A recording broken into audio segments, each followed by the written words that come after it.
अस्सलाम वालेकुम। क्या हाल चाल है आप लोगों के? उम्मीद करती हूँ कि सब लोग खैरियत से होंगे। मैं भी अल्हम्दुलिल्लाह बिल्कुल ठीक हूँ, ठाक हूँ। आज हम रिलेशनशिप्स के हवाले से बात करते हैं कि रिलेशनशिप्स जो हैं वो क्या हैं। हमारे रिलेशंस में बहुत सारे मसले मसाइल जो है ना वो पैदा हो जाते होते हैं। वो क्यों होते हैं? हमारी कौन सी ऐसी नेग्लिजेंस है जिसकी वजह से ऐसे मसले जो है ना वो हमें दरपेश रहते हैं। हम अपने रिश्तों को संभाल नहीं पाते हैं बेसिकली। तो उस चीज़ के हवाले से आज हम बात करते हैं। रिलेशन आपके हिसाब से क्या होता है? अब जब मैंने रिलेशनशिप की बात की है ना तो सबके माइंड में सिर्फ एक ही रिलेशन आ रहा होगा, वो है एक मर्द का और एक औरत का रिलेशन। सही बात भी है, मर्द का और औरत का रिलेशन जो है उसी से माशरा बनता है, उसी से माशरा तश्कील पाया है। लेकिन वहीं पे मर्द औरत की ही बात करते हैं। किसी घर में भी आप रहते हैं तो वहाँ पे सिर्फ मर्द और औरतें ही तो रहते हैं। मर्द और औरतें इन अ सेंस लड़कियाँ होते हैं, लड़के होते हैं। जैसे माँ बाप हो गए वो भी मर्द और औरत हो गए, बहन भाई हुए वो भी मर्द और औरत हो गए, राइट। तो माशरा जो है वो बेसिकली मर्दों और औरतों पर ही मुश्तमिल है। बाकी तो सारे जानदार हैं ना, बाकी तो सारे कुछ जानवर हैं, कुछ जानदार हैं, कुछ पौधे हैं, पेड़ हैं। जहाँ पे भी दुनिया में आप चले जाओ हर जगह पे सिर्फ दो ही तो मखलूक पाई जाती है। अशरफुल मखलूकात तो सिर्फ दो की शक्ल में हुई ना, एक औरत और एक मर्द। इसके अलावा क्या होते हैं? हाँ, इसके अलावा भी कुछ लोग होते हैं जिसके बारे में कुरान पाक ने हमें नहीं बताया है। नहीं, लेकिन कुरान पाक भी हमें बताता है। वो कहता है कि अल्लाह की मर्ज़ी है कि वो तुम में से मर्द पैदा करे, औरतें पैदा करें या कुछ और पैदा करे, जो वो चाहता है पैदा करना। ठीक है,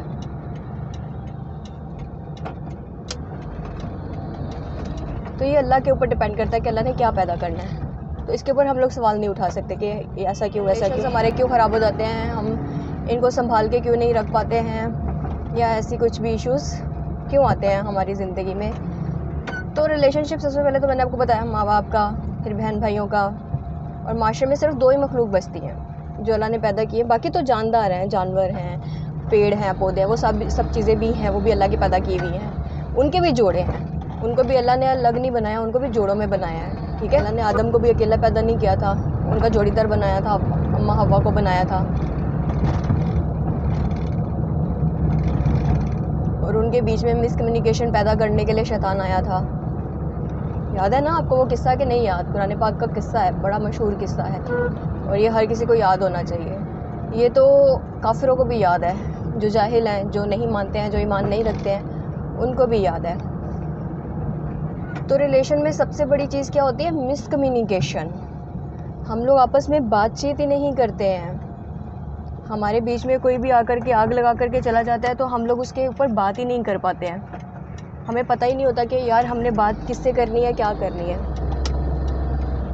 जिसके साथ हमारा इश्यू चल रहा है ना, हमें उसके साथ जाके बात करनी है। जिसके बारे में हमें बात कही जा रही है ना कि ये बंदा ऐसा, ये ऐसा, इसने ये बात कही, इसने वो बात कही, जाकर के उससे बात करो, उससे सॉर्ट करो, उससे क्लियर करो। ये बड़ा ज़रूरी होता है। ये चाहे फिर बहन भाइयों के रिलेशन में हो, माँ बाप के रिलेशंस में हो, भाई भाभी के रिलेशन में हो, नंद भाभी के रिलेशन में हो, है ना। इन सब चीज़ों को क्लियर करना बड़ा ज़रूरी होता है, और वक्त रहते क्लियर करना बड़ा ज़रूरी होता है। सिर्फ क्लियर करना ज़रूरी नहीं होता,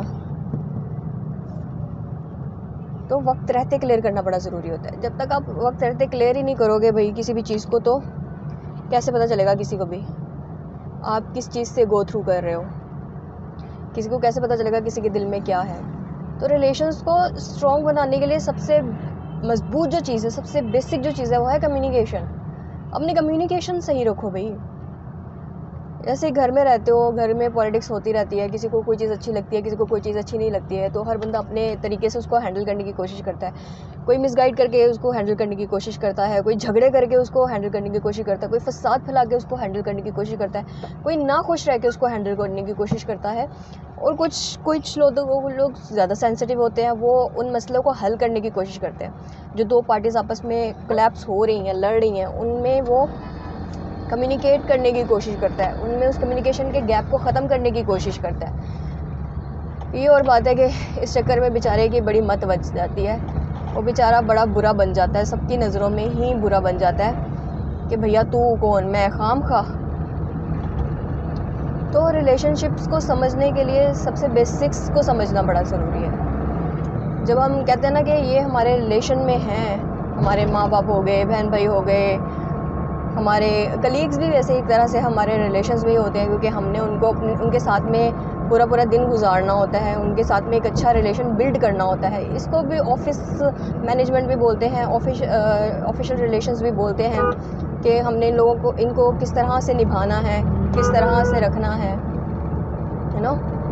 बड़ी ज़रूरी सी चीज़ें आ जाती हैं बाज़-औक़ात ना हमारी लाइफ में, तो उनको भी हम लोगों ने साथ साथ में लेकर के चलना होता है।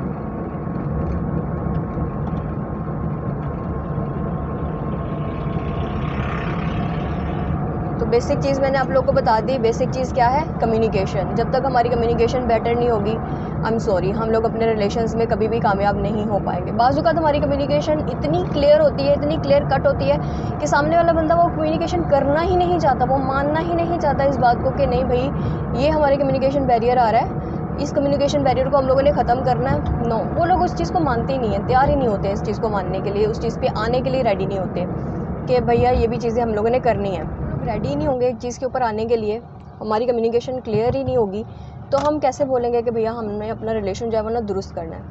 एक तो ये चीज़ आ जाती है, हमारी कम्युनिकेशन क्लियर नहीं होती। दूसरा, हम लोग खाम खा के गलत फहमियाँ एक दूसरे के बारे में पाल के रखते हैं। एक बंदा जब उस गलत फहमी को दूर करने की कोशिश करता है, तो सामने वाला बंदा पता नहीं क्यों खाम खा में उसके ऊपर चढ़ दौड़ता है। उसको लगता है कि नहीं भाई ये तो ऐसे नहीं चलेगा, क्योंकि उसका मकसद होता है फसाद फैलाना। अल्लाह ने इंसानों को पैदा ही इस तनाजुर में किया है। आप देखेंगे किसी को अमीर बना दिया, किसी को गरीब बना दिया, किसी को बहुत नवाज दिया, किसी को कुछ भी नहीं नवाजा।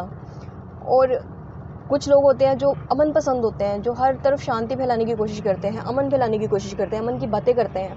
वो फसाद वाली बातें नहीं करते हैं, वो एक दूसरे के खिलाफ बातें नहीं करते हैं, वो हमेशा ये बातें करते हैं कि चलो इन चीज़ों को सॉर्ट किया जाए, मसले का हल निकाला जाए। और कुछ होते हैं कि वो मसले पैदा करने वाले हैं, वो कभी भी मसलों को हल करने की तरफ कभी भी नहीं आएंगे, राइट। वो मसलों का हल कभी भी नहीं चाहेंगे, वो चाहेंगे कि जितना फसाद फैल सकता है फैले, उस पर फिर खून रेजी हो जाए, उसमें फिर कुछ भी हो जाए। जैसे कि अब इसराइल को ले लेते हैं, इसराइल का माइंडसेट ही ऐसा है कि उन्होंने खून रेजी ही करनी है, उन्होंने फसाद ही करना है, उन्होंने इनकार ही करना है, तो वो इनकार ही करेंगे, वो कभी भी हाँ नहीं करेंगे या हामी नहीं बनेंगे किसी भी चीज़ के लिए, राइट। तो ऐसे में क्या होता है कि एक सालसी भी होता है जिसने कम्युनिकेट करके मसलों का हल ढूंढना होता है। वो दो लोगों के बीच में उन मसाइल के हल करने की कोशिश करता है कि भैया ये कम्युनिकेशन का गैप आ रहा है, इस कम्युनिकेशन को गैप को ख़त्म किया जाए, जो बीच में गलत फहमियाँ आ रही हैं उन गलत फहमियों को दूर किया जाए, एक दूसरे की नीड्स को अंडरस्टैंड किया जाए कि सामने वाले की क्या ज़रूरत है, उसके अकॉर्डिंग अमल किया जाए, है ना। अब बाज़ औक़ात ऐसा होता है कि फ़ैमिली सिस्टम की हम लोग बात करते हैं ना, जब जॉइंट फैमिली सिस्टम्स आजकल क्यों टूट रहे हैं, वो इसलिए टूट रहे हैं कि बाज़ औक़ात ऐसा होता है कि एक इंसान की नीड को पूरा करने के लिए हम बाकी लोगों की नीड्स को जो है ना वो नज़रअंदाज कर देते हैं, राइट। और बाज़ औक़ात ऐसा होता है कि हम सबकी नीड्स को पूरा कर रहे होते हैं, लेकिन उसमें से कोई ना कोई एक या दो लोग ऐसे होते हैं जिनको ऐसा लगता है कि नहीं, ज़रूरियात सिर्फ उनकी पूरी क्यों हो रही है, हमारी क्यों नहीं हो रही है। लाइक हमारी भी हो रही है लेकिन उनकी क्यों हो रही है। वो एक क्यों का मैटर लेकर के ना एक नेगेटिविटी लेकर के आ जाते हैं। ये तो सिर्फ हमारे लिए होना चाहिए, ये उसके लिए क्यों हो रहा है, ये उसको क्यों मिल रहा है, हमें क्यों नहीं मिल रहा। ऐसे वाले भी लोग होते हैं ना इस दुनिया में। अल्लाह ने बोला है कि जैसे कि नबियों को इनकार क्यों किया गया था, इसलिए किया गया था क्योंकि ये हमारे में से क्यों नहीं है, ये उनमें से क्यों है। एक क्यों आ गया था, क्यों की वजह से फिर लड़ाइयाँ बढ़ जाती हैं, राइट। फिर वो समझना नहीं चाहते, उनको लगता है कि नहीं भाई हम जो कह रहे हैं हम तो बिल्कुल ठीक कह रहे हैं, आप ही गलत हो, आप कभी सही हो नहीं सकते हो। अब जो फसादी टीम है, उस फसादी टीम के हम लोग फसादों को किस तरह से कम कर सकते हैं। कैसे हम लोग कर ही नहीं सकते ब्रो, हम लोग कहीं से भी इनके फसादों को कम नहीं कर सकते, उनकी सोच को नहीं बदल सकते। जितना भी आप कोशिश कर लेना, बाज़ औक़ात फिर आप टूट जाते हो, आप बिखर जाते हो। भाई इतनी कोशिश के बावजूद ये बंदा तो नॉर्मल ही नहीं हो रहा, भाई नॉर्मल ही हो जा भाई तू, पर नहीं, उसने नॉर्मल भी नहीं होना। ऐसे में भाई फिर फसाद तो पड़ेंगे ही पड़ेंगे, है ना। अब जो ऐसे लोग हैं जिन्होंने फसाद डालना है, फसाद करना है, जो फसाद पसंद करते हैं, उन लोगों के साथ हम क्या कर सकते हैं? हम कुछ नहीं कर सकते। उन लोगों के साथ निभा करना बड़ा मुश्किल हो जाता है। बाज़ औक़ात फिर ऐसे होता है ना कि जॉइंट फैमिली सिस्टम जो होता है वो टूट जाता है। इस वजह से क्योंकि बीच में कहीं न कहीं एक शर पैदा हुआ होता है, और हर फैमिली में होता है कि 4 लोग अगर ठीक है ना, तो एक बंदा उसमें शर वाला है ही है। आप कुछ भी कर लो, आप उसका शर ख़त्म नहीं कर सकते हो।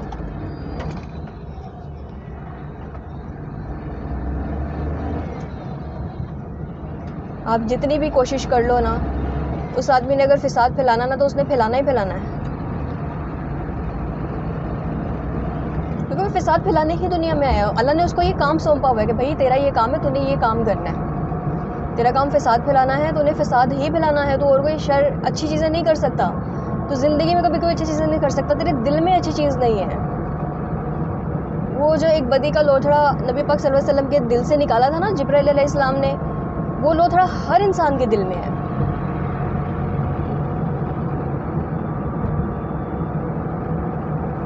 अब हम तो इतने अच्छे हैं नहीं ना कि हमारे साथ में अल्लाह ने हमें हमारे हाल पे छोड़ा हुआ है कि भाई देख लो हर चीज़ तुम्हारे सामने है, अच्छी भी बुरी भी, अच्छाई भी बुराई भी। अब तुम पर है कि तुमने कौन सा रास्ता जो है ना वो पकड़ना है। हम लोग जो है वो कभी अच्छाई का रास्ता पकड़ लेते हैं, कभी बुराई का रास्ता पकड़ लेते हैं, राइट। ये हम पे डिपेंड करता है ना कि हमने कौन सा रास्ता पकड़ना है, भाई हम कौन से रास्ते पे जाना चाहते हैं।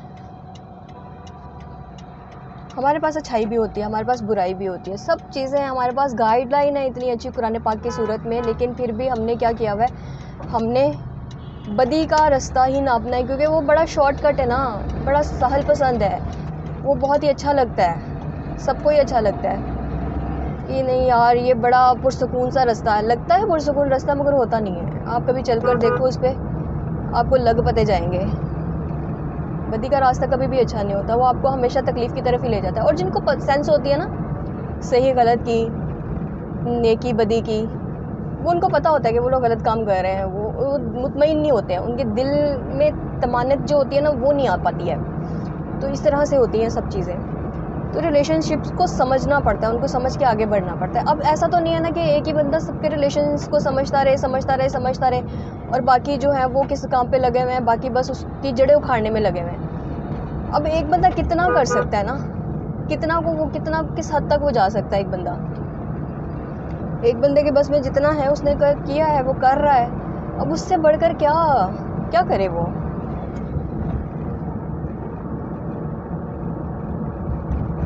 जितना उसके इंसान के बस में है वो करे जा रहा है। कितना उसके साथ में करोगे भाई, बस कर दो। उसकी भी लिमिट ख़त्म हो चुकी हुई है, इतनी ख़त्म हो जाती है बाज़ औक़ात कि आप यार हर रिलेशंस को ना साइड पे लगा देते हो, फिर कहते हो कि बस ठीक है। इन लोगों को कदर ही नहीं आ रही, तो फिर क्या करना ना, रिलेशंस में रह करके ही क्या करना।